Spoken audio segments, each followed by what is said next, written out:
Halo Sobat Kepo, selamat datang kembali di Jasuke. Jangan suka kepo.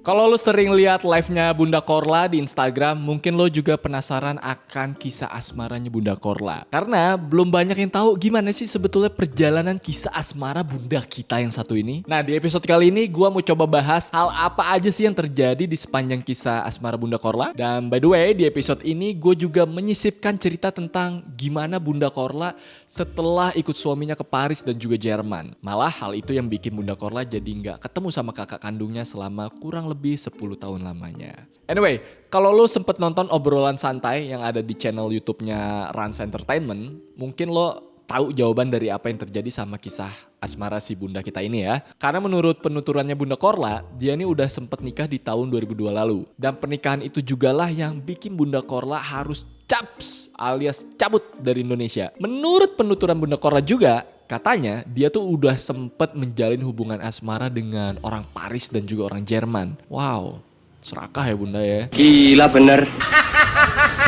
Bahkan Bunda Korla juga mengaku kalau dia sempat nikah juga sama orang Paris itu. Terus pas cerai sama orang Paris yang dinikahi Bunda Korla di tahun 2002, Bunda Korla akhirnya memutuskan untuk cabut ke Jerman bareng temennya ya. Menariknya pas Bunda Korla sampai di Jerman dan udah tinggal beberapa lama di sana, Bunda Korla kembali merasakan sensasi jatuh cinta itu layaknya seorang ABG ya. Dan kali itu Bunda Korla untuk yang kesekian kalinya memutuskan untuk menikah kembali. Walaupun Bunda Korla ngeluarin statement bahwa dia sempat diperbutkan sama dua pria asing yang mana adalah orang Jerman dan orang Paris, tapi sampai saat ini banyak juga yang belum tahu seperti apa sih kisah asmara Bunda Korla setelah semua itu berakhir. Nah, dari kisah cinta yang dialami Bunda Korla ini, ternyata hal itu menyimpan cerita yang lumayan cukup menyedihkan juga cuy. Karena selama lebih dari 10 tahun Bunda Korla sempat hilang kontak sama kakak kandung laki-lakinya. Ya mau gimana ya, karena waktu itu kan Bunda Korla memutuskan untuk merantau ya,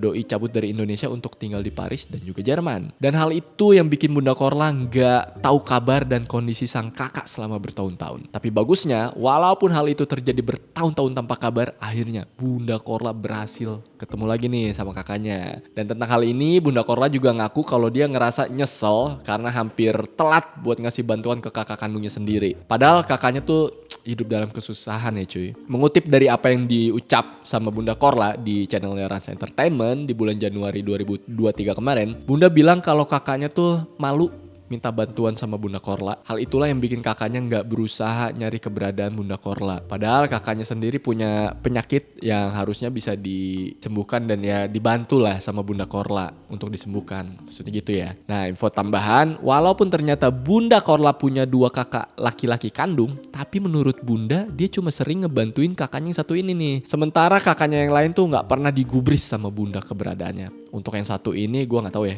kenapa-napanya ya. Cuma Bunda yang tahu. Atau mungkin lo tahu? Coba komen di bawah. Lanjut cerita tentang kakaknya. Jadi ada satu momen di mana Bunda Korla tuh merasa terharu banget karena berhasil menemukan kakaknya yang hilang misterius ya.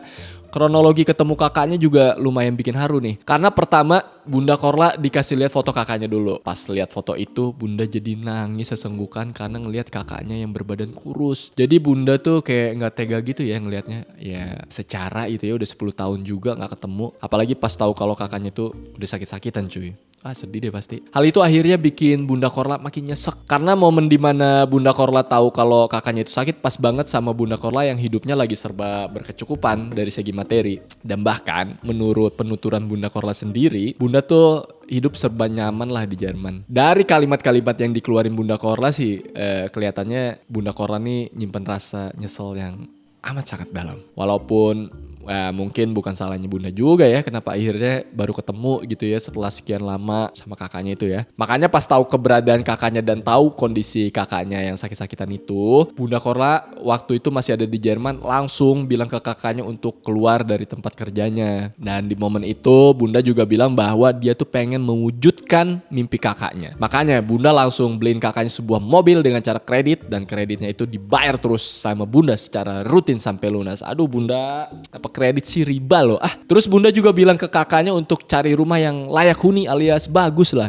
Hal itu dilakukan bunda karena dia nggak mau cuy, kakaknya terus tinggal di rumah mertua dan nggak mau ngelihat kakaknya hidup dalam kondisi susah. Dengan apa yang semua Bunda Korla lakukan untuk kakaknya itu, walaupun hanya sebentar, hal itu bikin Bunda Korla ngerasa bersyukur. Karena nggak lama dari itu, Bunda Korla harus mendengar kabar yang bikin sedih hati, bahwa kakak kandungnya Bunda Korla menghembuskan nafas terakhirnya di bulan Agustus 2022 lalu. Semoga husnul khotimah ya, amin. Anyway, dari sini mungkin kita bisa belajar ya, bukan hanya satu hal sih, tapi banyak hal. Bahwa kehidupan Bunda Korla yang selalu terlihat bahagia saat dia live Instagram tuh ternyata juga menyimpan cerita yang lumayan pilu. Tentang gimana dia harus bercerai sama suaminya, terus juga tentang gimana dia harus bertahan hidup sendirian di Jerman. Lalu ada juga tentang gimana dia baru tahu keberadaan kakaknya setelah 10 tahun gak ketemu. Dan banyak juga pelajaran-pelajaran lainnya yang bisa kita jadiin patokan untuk kita terus berbuat baik. Seperti apa yang udah Bunda lakukan sama kakaknya dan juga orang-orang di sekelilingnya. Oke, itu dia episode gua kali ini untuk kalian sobat kepo ya. Apalagi yang kepo sama kehidupan Bunda Korla. Gue jamin banget info ini bikin kekepoan lu berkurang lah tentang Bunda Korla. Pokoknya tonton terus channel kita hari ini di program Jasuke. Kalau lu punya ide tentang hal apa yang harus gue bicarakan, komen di bawah. Oke, sampai ketemu di episode berikutnya.